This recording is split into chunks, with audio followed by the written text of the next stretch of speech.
I, known as the Sideman, was a famous person in our small Scandinavian town. I was sure that people were jealous of me because I dared to do something that many of them probably only dreamed of. My real name is Wilmer Steen, Wilmer after some distant relative from Minnesota, which wasn't very funny when I was a kid because I was the only Wilmer in school and because Beetle Bailey, when this cartoon was first published in our country, it was called Wilmer, and I sometimes had to fight because of my name. However, today Wilmer is one of the most popular male names here, so no one cares about my name anymore. Before the army, I was considered a good boy, leading a boring life with a beautiful but puritanical girl named Eliza, who would never agree to sex before the wedding night. Since both my parents and hers were teetotalers, even alcohol was prohibited. Then everything changed when I joined an infantry regiment where I was trained to be an armored vehicle driver. We worked together with my partner Billy Storm, a funny guy from the big city, a bit like the Hitman and Rocky from the Beetle Bailey cartoons. We had really different personalities, but after a short time we became good friends. When Billy learned of my sober life and failed attempts to win Eliza, he shook his head and said, "Poor guy, you only have one life. For God's sake, don't waste it." I seemed to agree that he was probably right. As usual, he had a bright idea, and after that it became impossible to stop him from carrying out his intentions. This time he spent some time making secret phone calls until he said, "You're not going home this weekend because you're coming with me to the real world." He ignored my objections that I had no other civilian clothes except jeans and a denim jacket and said that would be okay for this trip. On Friday, we finished the service at about 4 o'clock and began our journey by stealing 50 liters of gasoline in 2 cans from a Jeep parked near the Army. Then, after a short stopping at one of several black market liquor dealers in the garrison town, where Billy selected 3 bottles of wine for me and whiskey for himself, we headed to Billy's hometown, which happened to be the capital of the country. There he stopped on a back street in the southern part of the city, told me to follow him into the building, and on the 3rd floor pressed the doorbell button. A rather nice woman, in her early 20s, opened the door and Billy said, "Hi, Anita. Here's my friend Wilmer. Take care of him." He told me, "Be a good guy.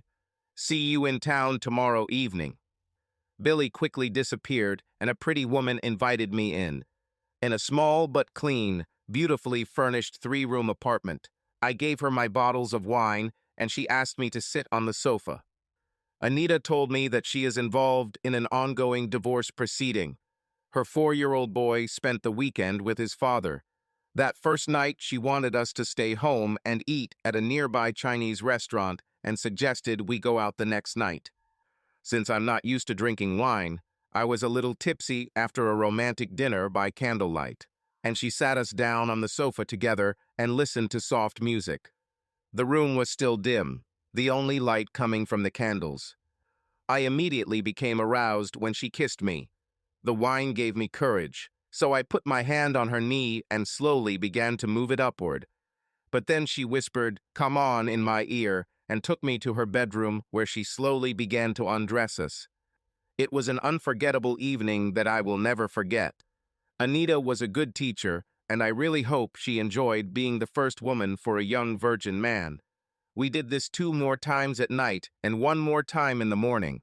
Morning sex was great after I saw her beautifully shaped naked body in the daylight and kissed most of it. After breakfast, she sent me to work. She had the dirtiest little red Volkswagen Polo I'd ever seen, and she asked me if I could clean it. Of course, I couldn't refuse her, and it took me 5 hours of hard work at the gas station to clean it with degreaser, refresh the paint with rubbing and wax, so that it looked almost like a new car. Anita rewarded me with a late lunch and great sex. That evening, Anita and I went to a popular pub where we met Billy and a pretty girl in her 20s. We were having a good time, at least until 2 of Eliza's classmates walked into the pub with their boyfriends and saw me. Wide smiles appeared on their faces when they saw me, a little tipsy, sitting next to a girl and drinking beer. I knew that the next time I returned home, I would be in serious trouble. But to be honest, I didn't care at the moment. But one thing is for sure, if Eliza had given me what I received from Anita, I would never have deceived her, but now I do not regret it. The next night, we only did it twice when we got back to her apartment. In the morning, we slept until almost 11 o'clock, and since I was absolutely horny, we had long sex. This was my last sex with Anita. We spent the remaining time together in the city. We walked for a long time in the park when she told me about herself and her ex. She was 29 and left her ex for cheating. Now that she was 4 months into her divorce, she was starting to regret it. She said if he accepted what I told him about my visit, she intended to forgive him. It was good for her, but not so good for me, because I realized that this was my first and last date with this beautiful woman. As expected, Eliza dumped me the following weekend when I saw her. Of course, I did my best to explain the whole problem, but her only response was to wish me a one-way trip to the place where the peppers grow. I didn't know where it was and didn't go there. Returning to the regiment, Billy immediately noticed my sad mood and suggested a great idea: backpacking around the world after finishing my military service. It sounded stupid, but I wanted to get as far away from my problems as possible. And why not to the Far East and South Pacific? The main problem was money, but Billy had a bright, if dangerous, idea even for that. We knew that one mistake during our fundraising would send us to a completely different place compared to the South Pacific, a place run by the government and with bars on the windows. I didn't care and I was for it. However, everything went as we planned, and we received a little more money than we expected. No one suspected us of anything, and we now started investing small amounts little by little in different accounts in different banks, so that both of us had our Visa and McCards well loaded when we set out on our backpacking trip. Our 6-month backpacking trip around the world was a great adventure, with enough amazing memories to fill a book if I ever get around to writing one. On the way back home, we made our last stop in London, where we met 2 Dutch girls who we joined for a few days. One of them, Simone, was a very beautiful and laid-back girl. We let her choose, and she chose Billy, and pretty soon they fell in love. Just 2 weeks after we returned home, she convinced her parents to invite Billy to the Netherlands. Apparently, he made a good impression because he soon got a job in their family's family business and soon became their son-in-law. I was invited to a magnificent wedding. Within a week of returning home, I had serious problems. I learned that Sebastian Lindbergh, the spoiled son of a rich father, a real scoundrel, was with Eliza when I was on a backpack trip. It shouldn't have been my business if he hadn't been a real jerk to her. When he couldn't get her to have sex after 2 months, he tricked her into getting her drunk, getting her into bed, taking pictures of it, and boasting about his exploits, showing the pictures in the pub. On Saturday evening, after having a few drinks with friends, we decided to go to the main hotel and pub where the locals used to meet. We were having a good time with some more alcohol when that damn Sebastian came in and started teasing me about taking Eliza's virginity, even though I had been her boyfriend for years. I couldn't bear the humiliation and immediately attacked him, but the bouncer saw what was happening, and since Sebastian was a much more important client than me, I was thrown out. Outside, I saw Sebastian's expensive BMW with his driver sitting in it watching a movie on the DVD player. Sebastian had his license revoked for speeding and hired this unemployed young guy as his driver. Rumors said that when Sebastian had his fill of one-night stands, he would persuade or force them to have sex with his driver. Being angry and drunk, I had a stupid idea in my head. I worked part-time in a building materials store in a back street near the hotel and pub and knew where they kept the key to the forklift. I went there, found the key, and drove the forklift to the hotel and pub. As usual in small towns in this country, the most important buildings of the city, such as the hotel and pub, the bank, the post office, and the best shops, surrounded the square. There was a fountain with a half-meter granite wall in the center of the square, and the area near the hotel and pub was used for parking. Sebastian's BMW was positioned so that it was easy to drive up to it from the side. Before Sebastian's driver could react, I lifted the BMW high into the air on a forklift and took it to the fountain, where I dropped it into 2 feet of water. People in the pub saw what I did, and within seconds, I saw Sebastian running towards me. When he was at the fountain, I got out of the forklift and attacked him. Luckily for me, I successfully hit him in the right place with the first blow, and he fell to the ground. Don't ask me where the stupid idea came from. It was probably just because I'd had a lot to drink and needed to pee, which I did right there on Sebastian's prone form. Some people tried to stop me, but my supporters were in the majority and were able to give me enough space to complete my intentions. The police patrol must have been close to the square because when I finished and was buttoning up my pants, a young policewoman was standing next to me and said, "Please don't make things worse than necessary. Let's go to my car." What could I do? I replied, "I never say no to a pretty lady." Although she was young, she was professional and knew that a polite little conversation could be much more effective than shouting and fighting. I followed her to the patrol car while her partner, a man in his early 30s, started the car. He remained standing to support her in case I tried to run away. The nearest open police station was in the next town, about 20 miles from ours, and after she radioed the next patrol that was heading to the town square, I told her I did what I did because the damn guy got my ex-girlfriend drunk and humiliated me. She thanked me for not causing problems for them, and with a bright smile said that she understood my actions and had no complaints against me, but had to do her job. Her partner said he would probably do something crazy if some creep humiliated his ex-wife. I was treated well at the police station. Their report was correct, and the next morning the state prosecutor saw no reason to keep me a prisoner. They sent me home in a patrol car. I asked the driver to drive past the town square, where the forklift had already been removed, but the BMW was still standing in the fountain like some kind of attraction. I saw several people taking pictures of him. Since then, I have become a well-known figure in our small town, which has led to many invitations to parties and other events. Sebastian's father threatened to sue me for a large amount of money, but I politely suggested that he take his son and go to a place that the Bible says is very hot.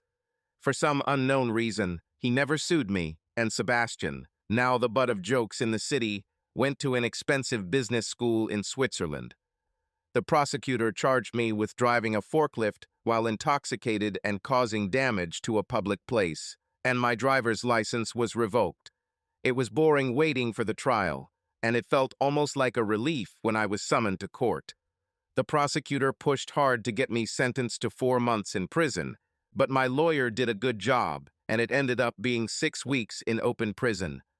There I met a young social worker who, after a long, serious conversation, did a good job for me.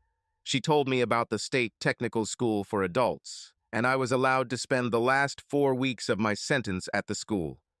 I haven't seen Eliza since she left me, but I sent her cards during my backpacking trip. After her affair with Sebastian, she left town for a teacher's school and was rumored to have a boyfriend there.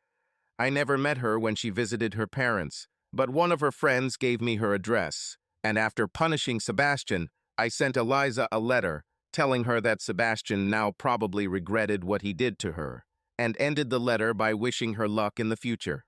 Much to my surprise, she responded with a letter saying that while she somewhat appreciated my concerns about her, she did not want any further involvement with me at this time due to her happy relationship with her boyfriend, but would like to so that I could find someone with whom I would be happy.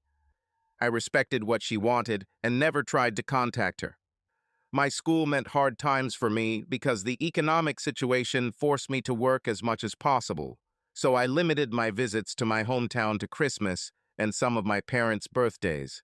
The social security worker remained my friend and helped me with some issues from time to time. In such conditions, finding Miss Right was not easy, so throughout my studies, I only had a few short relationships and mostly one-night stands. And finally, the great day of the exam arrived. I achieved my goal and became an engineer. My parents, relatives, and many friends were there on this great day. Simone and Billy came from Holland, and, to my great delight, Eliza sent me beautiful flowers. The local newspaper in my hometown published an article about the great day of the forklift. The following Saturday, sitting in an outdoor cafe in my hometown, I experienced the biggest surprise of my life when Eliza came up to my table and said, "Congratulations, I knew you could do it, and I really hoped you would. You will do it, and I am very glad that you did it." I asked her to sit down, and she told me that she was now a teacher and had been offered a job in our hometown. Even though she didn't have a wedding or engagement ring on her finger, I asked her what her boyfriend did for a living. Elise shook her head and told me that she broke up with her last boyfriend 3 months ago. I said that I was in almost the same situation and that I had also been offered a job in the city. She was still a beautiful girl, but completely different from the day she left me. With a bright smile on her face, she asked me, "Don't you think someone up there has directed our lives to this point and wants us to meet again?" I answered her, "I think there may be some higher meaning to this. Maybe we should meet to find out more about this." "Why not?" she answered. She had already managed to rent a small apartment in the city, and we agreed to meet there in the evening. I arrived there with a bag full of the most delicious cakes from the local bakery. To both of our reliefs, we didn't talk much about the past. I didn't ask her about her boyfriends, and she didn't spend much time discussing my old relationships. Instead, she asked, "What are your plans for the future?" "I hope there will be a decent girl who wants to start a family and live with me in a house with a dog." "What about your plans?" "Almost the same, but with a decent man and without a dog, because I want to travel a lot." "Is there a chance that this happy man will be me?" "Do you really want it? I'm not the same girl you knew a few years ago. And I have changed, hopefully for the better, and I must admit that I have never forgotten you." "In that case, you will have to prove it. I want us to be friends and let time tell what we can do together." I agreed, and we talked for the rest of the evening. She talked about trips she would like to take and places she would like to visit. I agreed with her on many issues, and time passed quickly. We talked until the clock showed past 1 in the morning. She invited me to stay the night, but only if I slept on the sofa in the living room and forgot all thoughts about sex. Deep down, I knew that Eliza had many doubts about our new relationship, and I also had doubts. There were too many thoughts running through my head for me to fall asleep. What have I done? Did I really love her, or did I just want to sleep with her? What was she like now? Why didn't her relationship last? Was she a bastard? Was I in too much of a hurry to reconnect with her? Did she really have feelings for me? What if she was bad in bed? Has Sebastian's situation made her frigid? With all these thoughts in my head, I was still awake when she walked into the room, wearing a long flannel nightgown, and whispered, "Are you sleeping?" "No." "Why?" "Thinking of you." "I love you too. You can come and lie in my bed if you want." I followed her into the bedroom, where she took off her nightgown before laying down on the bed. Neither of us wanted to sleep, and now we were doing what we should have done years ago. It was gentle but passionate sex, several times until 6 o'clock in the morning, when we fell asleep. Now I at least knew one thing about Eliza: she was not frigid. When we woke up, she told me that she hated me for my change and for going on a trip with a backpack. Her relationship with Sebastian was good until he showed what a pushover he really was. She then told me that my action with the forklift and my imprisonment for her honor had made a far greater impression on her than she could have ever imagined. Comparing her boyfriends to me as an imaginary hero in her mind could be the reason why they left.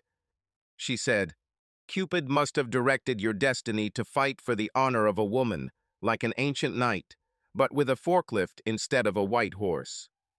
We had a long, serious conversation about the future and decided to give our relationship a real chance. All our past actions were left behind, and we promised to be faithful to each other in the future. I moved into her apartment for a while until I could buy a house. The company I worked for had a special agreement with a local bank for home loans for its employees, so it was easy for me to own a nice home. Eliza's parents didn't like me very much because to them I was still an ex-convict, even though my time in open prison lasted only 2 weeks. They didn't even like what I did to Sebastian, because in their opinion he was the perfect candidate for their daughter.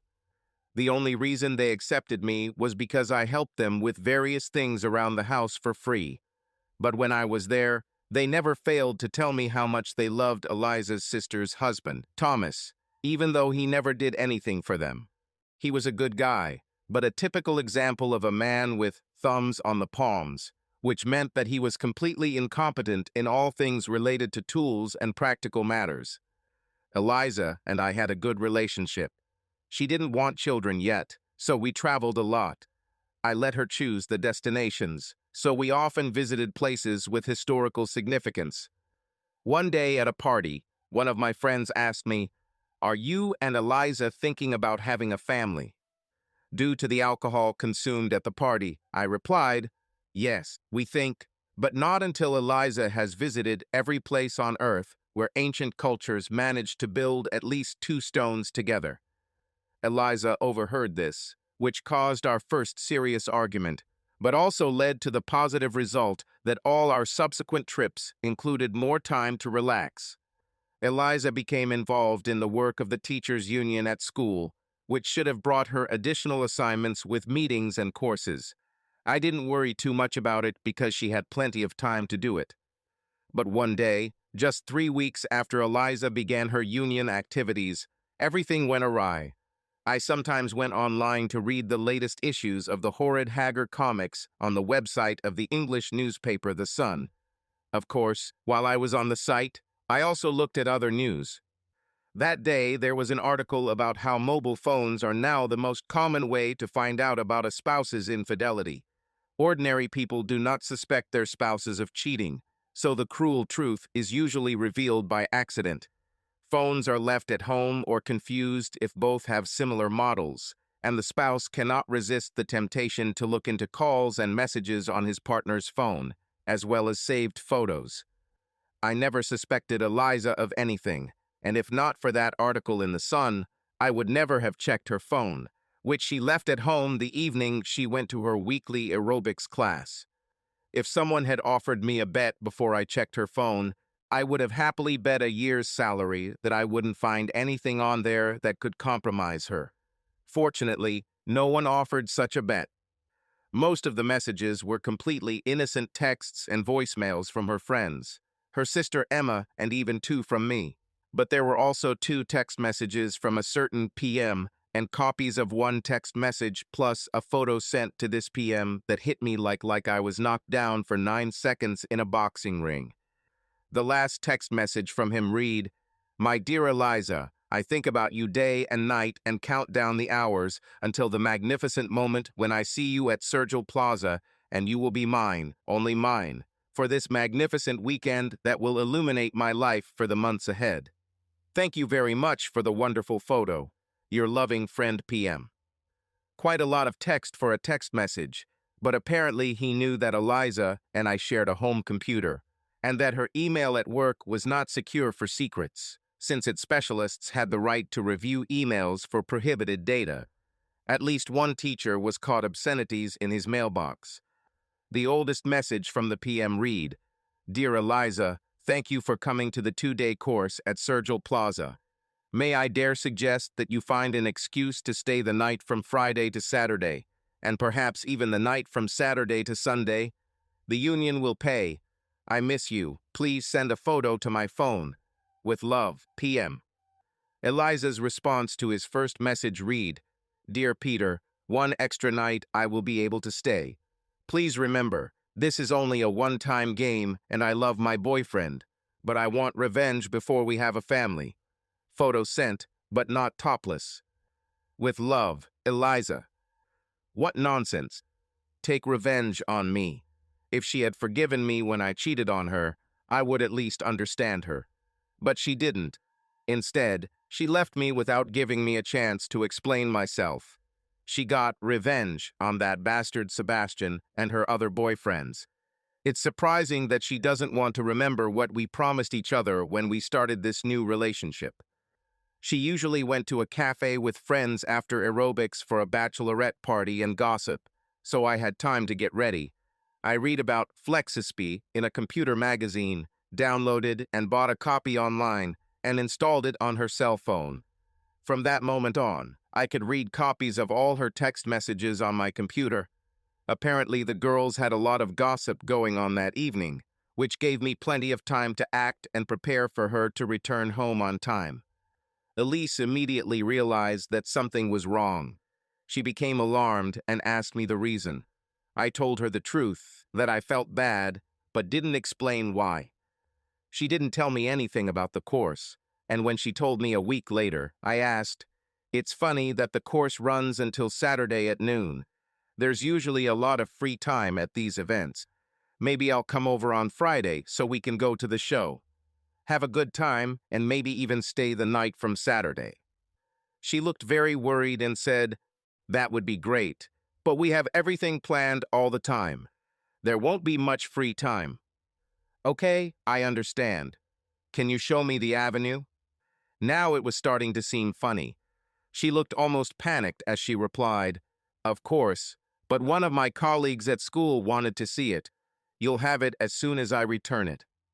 She started this dirty game, and I decided to give her one more problem before giving in this time.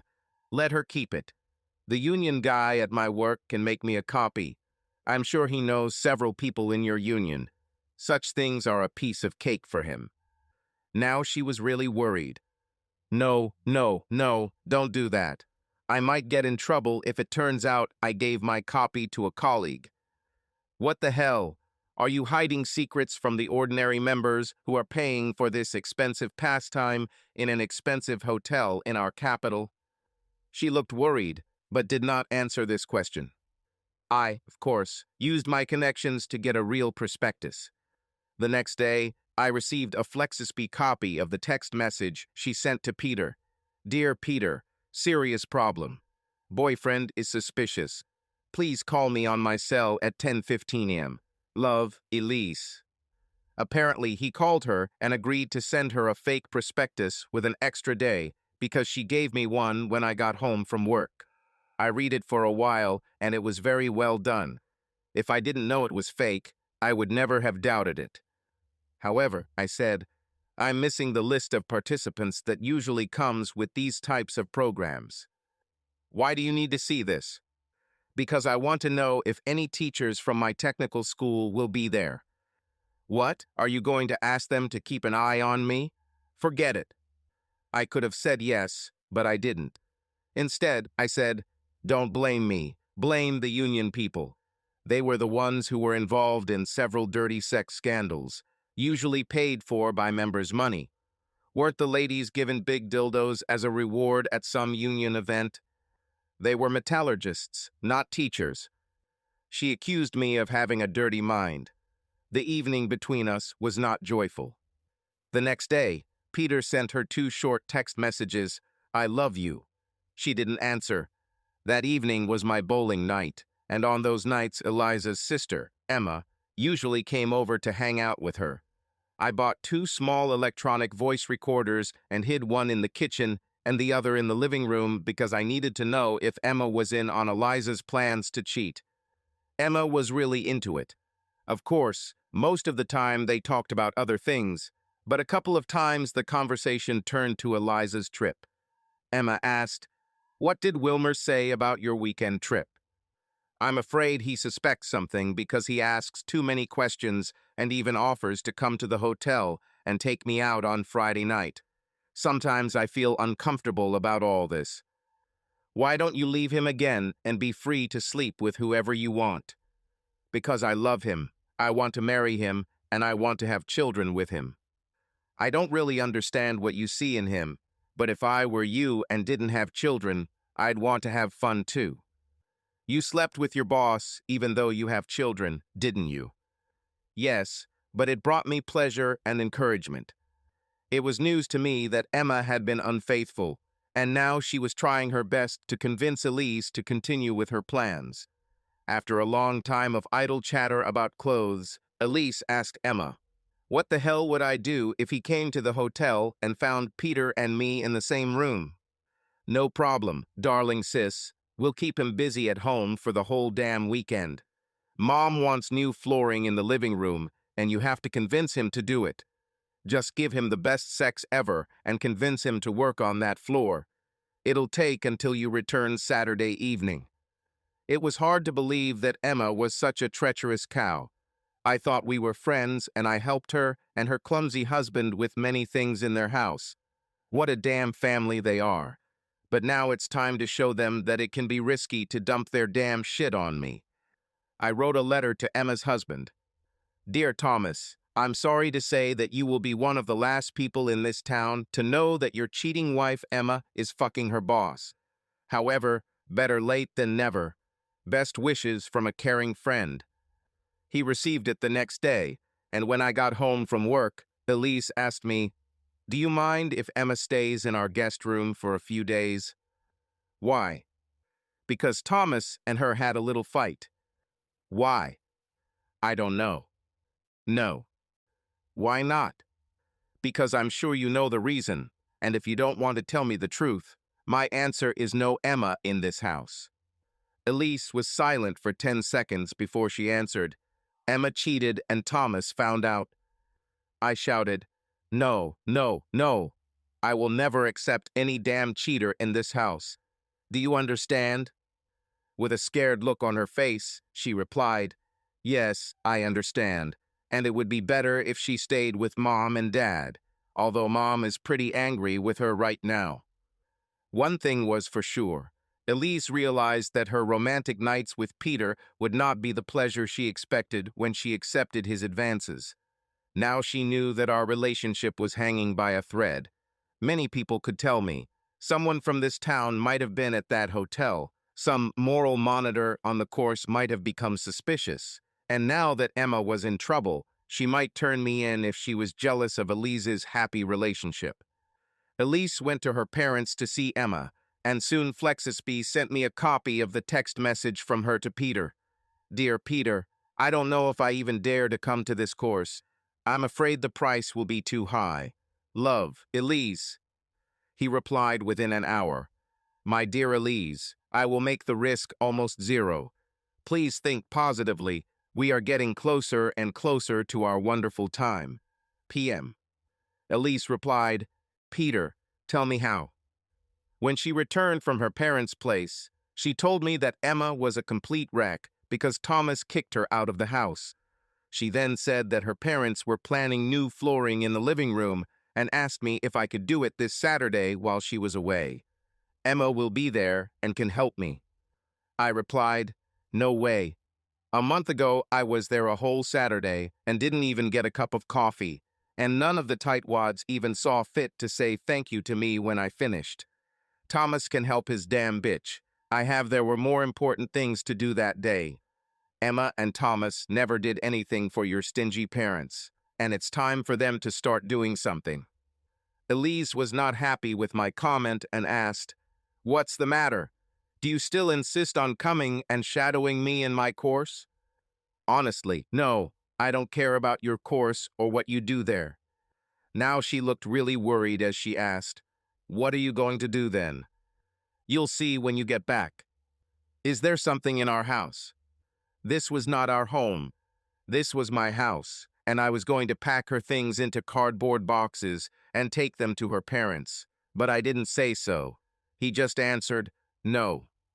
The following Saturday evening turned out to be a fun evening, a really enjoyable one. Elise cooked a delicious dinner, bought good wine, and wore a sexy short black dress. During dinner, she told me that she had spoken to her parents and complained about how impolite they were when I helped them. They told her they hadn't forgotten me, far from it.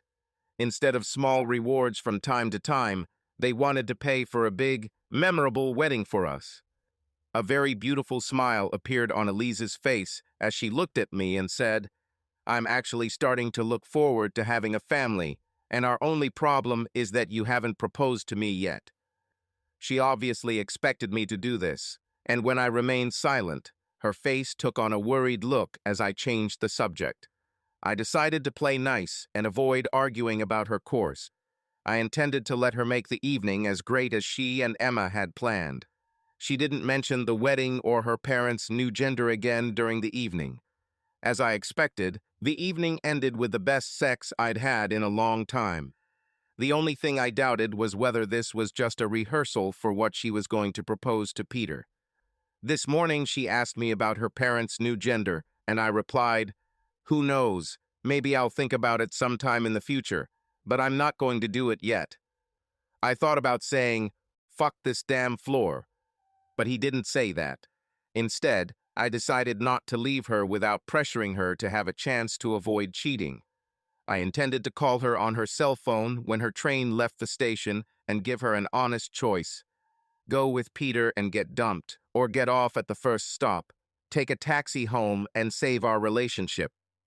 Elise called me at work on Tuesday and asked me to pick up a few things at the supermarket on the way home after work. I noticed her parents' car in the parking lot, and if they saw me there, I expected them to start talking about the flooring I refused to install. But instead of her parents, I soon met Emma, and since I knew she was doing everything she could to convince Elise to cheat on me, I couldn't resist the temptation to say, "Hey, Emma, I'm not surprised that Thomas caught you cheating on me." Emma became angry and, before leaving, muttered in rage, "Better shut up when you can't be sure of Elise's loyalty." Elise and Peter's text messages in recent days had been limited to a few short, "I love you" from him and only one, "We need to talk" from her. It was my last night of bowling before Elise went out for the weekend, and I turned on the recorders just in case Emma visited. I didn't mention to Elise that I met Emma at the supermarket. My bowling and conversation after it continued until late in the evening, and Elise was already in bed, but not yet asleep, when I returned home. I told her I had some work to do, and it would take 1 hour. Then I went to my office with the recorders. As expected, Emma came to visit, but said that she could only stay for a short time, because at 8 o'clock she and Thomas were meeting for peace talks with friends. Emma asked almost immediately, "Elise told you that we met at the supermarket?" "No. Did he say something about Mom's new sex?" "No, he already promised to do it. Didn't you give him the VIP treatment last Saturday?" "Yes, I did, but he refused to do the floor, and I'm afraid he suspects something about Peter. I don't think I can get involved in anything with him this weekend. The cost of it will be too high if Wilmer finds out something." "What is Peter saying?" "I think you should take the risk. I wouldn't hesitate for a second. If Peter really loves me like he says he does, he'll wait for a better time. What about you? Is your affair worth getting kicked out of the house? What if you don't get another opportunity? I don't regret anything. Thomas will forgive me, maybe tonight, and our sex will be better than ever. No problem, dear sister." What a bastard. I'm sure Emma is jealous of Elise's happy relationship with a real man, and for some reason wanted to bring her down to her level. Elise said in a clear voice, "My Wilmer is not such a coward as your Thomas." Yes, he is. Those talkative guys are the worst cowards when they have serious problems. Trust me, he will cry and beg you to stay with him if he finds out anything about Peter. Elise was not convinced and said, "He wasn't a coward the last time I left him. I regretted it like crazy, and if it weren't for my mother, I would have asked him to come back to me the very next day." Emma finished, "You know my advice." Then they started talking about some cousin's birthday. One of the secretaries at my job was married to a lawyer, and I asked her to hire her husband to get information about this Peter Molina, and got it after she had lunch with her husband on Wednesday. It turned out worse than expected. Peter cheated his ex-wife's parents out of a large sum of money and beat his ex-wife and forced her to have kinky sex when she told him she wanted a divorce. He only received a 6-month suspended sentence, which meant he managed to convince the judge that he regretted everything and wouldn't do it again. Once again, I changed my plans for Elise, since this Peter was undoubtedly a psychopath. and such people can be very charming and skillful deceivers. It was not entirely Elise's fault that she turned into a naive victim, believing everything he said and unable to suspect his real intentions. Even the union that gave him his current job had to be deceived. So I decided to change my plans again, and now I intended to do everything possible to stop her at home before she went on the course. Our future will depend on what happens during our conversation, and I wanted to get away from home this weekend, alone or with Elise, and booked 2 last-minute cheap flights and a cheap hotel room abroad. Wednesday was Elise's aerobics night, and she went there as usual. When she got home after coffee and gossip, she told me it was time to start packing for the trip to the course. I interrupted her by saying, "We have some serious matters to talk about before you do that. By the way, did Emma tell you that I met her at the supermarket?" "Yes." "Did she tell you what I told her?" A frightened look appeared on Elise's face as she replied, "She only mentioned that she met you there." I told her I wasn't surprised she was a cheating bitch, and guess what she said? She told me to shut up about her cheating because I don't know anything about your business in the matter. Of course, she ran away without saying anything else. Nothing, but I believe in the old saying, there is no smoke without fire. She blushed as she replied, almost in a whisper, "Oh God, did you really call her a bitch? I don't know what she meant because I swear I never cheated on you." I looked her straight in the eyes and said, "I want to ask you a few questions, but I want to say something before I do. Cheating is not always bad. When two people who are unhappy in their current relationship meet each other, cheating can lead to a new happy relationship. Or it can be done with limited risk if you are protecting yourself and doing it far from home with someone you have never seen before and will not see again after this incident." Elise didn't answer, so I continued. "But if you're in a relationship with an ordinary spouse, a planned permanent love affair will probably end with your relationship. A spouse with common sense will figure it out sooner or later. It doesn't matter what your lover promises you before the first time and how careful you will be, because after that you are hooked like a fish on a hook and will not be able to stop if he does not want to let you go." I looked her straight in the eyes when I said, "The only thing he has to do is give you a hint to be a good girl, and your spouse will never know. If you love your spouse much more than your lover, this will be enough for him to force you to submit to everything he wants from you.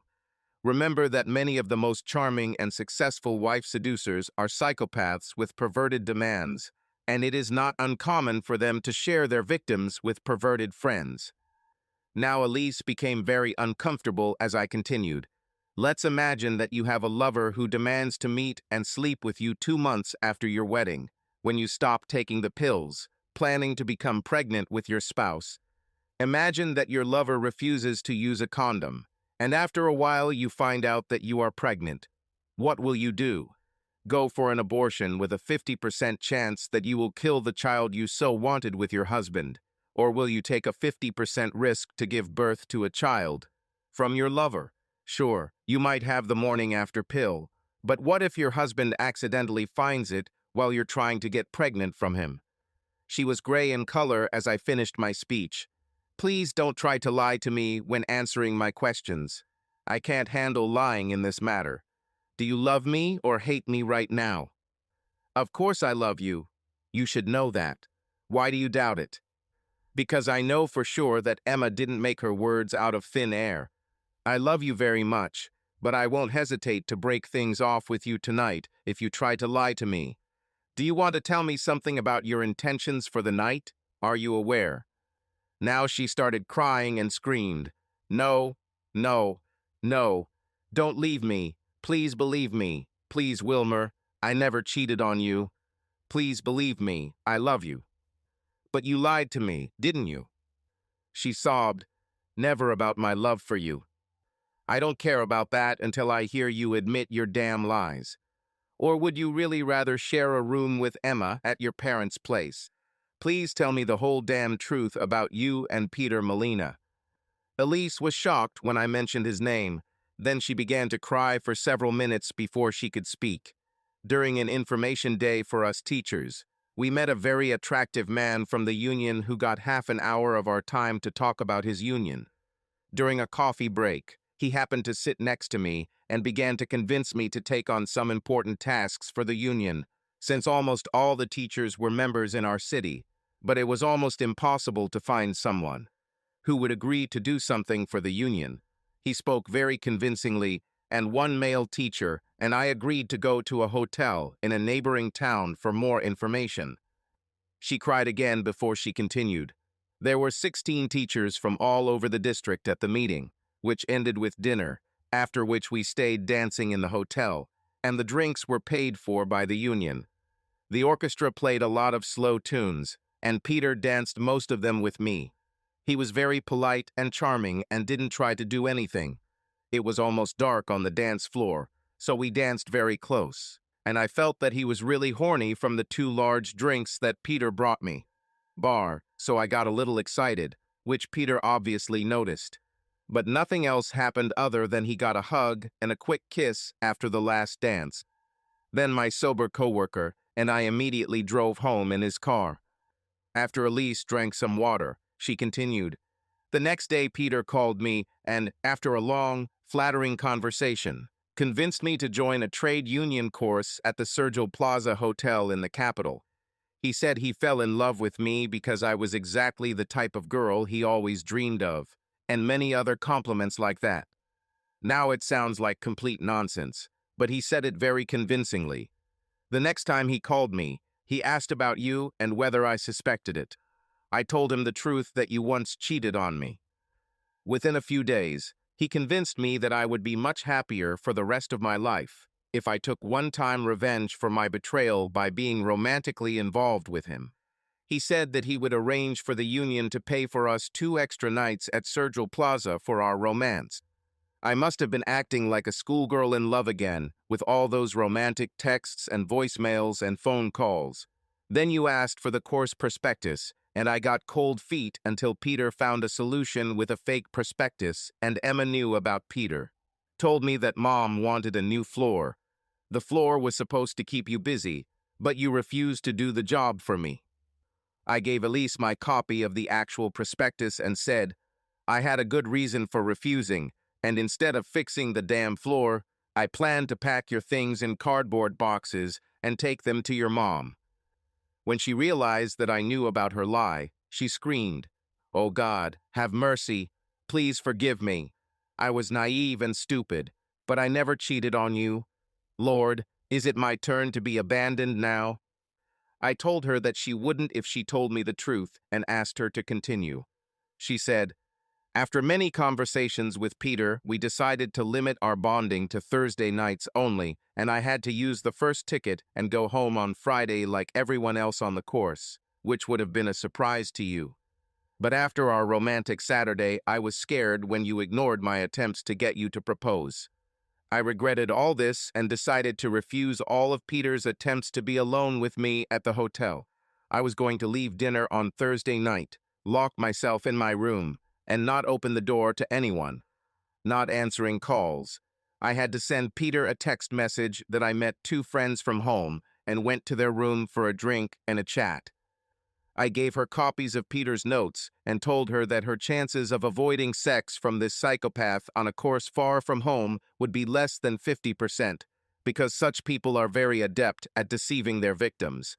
He could have tricked her with some credible pretext to lure her into an empty room during a break from a course in the afternoon and seduce or force her to do something, not necessarily sex, and then take a few photographs and use them for blackmail, to force her to submit to his worst demands, perhaps for more than one night. I asked Elise, what would you do if he took a topless photo of you and threatened to send it to me? She sobbed and didn't answer, so I continued. The most confusing thing about this whole situation is how an intelligent woman like you believed everything this psychopath said, even though you barely knew him. It's hard to believe that you fell in love with this pervert after several dances. Are you really so naive that you didn't try to find out who he really is? Yes, I had to be stupid, very stupid, when I thought he was a good guy, but I have to be honest and say that it's not all his fault. Once in my life, I wanted to be a frivolous girl for one, or maybe 2 nights before becoming your loving, faithful wife. You caused me so much pain with your betrayal, and I thought that it would be easier for me to be a wife and mother if I allowed myself to do this for once. Peter seemed like the perfect partner for this experience, and we certainly intended and agreed to use condoms if we had sex. My wife and the mother of my children. Wouldn't it be hard if I left you? Do you really think I want to marry a cheating bitch? She looked at me in panic as she sobbed. I didn't cheat on you. When I came to my senses, I regretted the whole stupid idea and gave up all intentions of doing it. What should I do now? Please forgive me, or are you going to leave me? No. I love you so much, and I will never be that stupid again. Just tell me, what should I do? Tomorrow you will stop all your assignments for the union, but you can remain a regular member. Then on Friday morning you can come with me to Paris for the weekend to talk about our relationship. Of course, it will be a budget airfare and a budget hotel in Pigalle. Elise smiled now as she said, I would even be willing to walk there and sleep under a bridge just to have the great opportunity to do this with you. I had a serious talk with the female leader of Peter's union and with Peter himself and his current wife, who was 6 months pregnant by this scoundrel. I don't know yet what happened or if anything will happen to him. One thing is for sure, he avoids our small town and would rather run as if he was being chased by the devil if he saw me anywhere. When Elise asked me how I knew about her and Peter, I only told her about the fake prospectus that made me find out more about Peter. I haven't mentioned anything about the son, her mobile phone, Flexisby, or my electronic voice recorders. Neither Elise nor Peter texted each other over the next week, so I deleted Flexisby from her cell phone. Elise and I had a great time in Paris, and during a romantic dinner there, I proposed to her. She said yes and promised to be a faithful, loving wife.